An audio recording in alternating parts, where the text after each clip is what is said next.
Ina. Yan. Good day mga boss. Yan, welcome na naman sa aking mabilisang video. Transmission tayo. Nagpalit tayo ng shafting.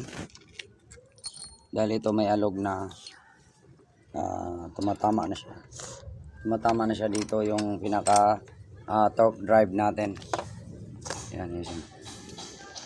Yan, ito yung bago. Yan, kinasana natin siya. Lalagay na natin dito. Yan, lagay na natin. Tapos kasama natin siya dito.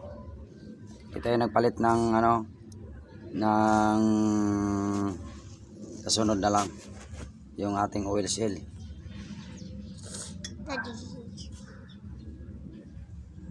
Tingnan natin. Pareho yung oil seal din siya.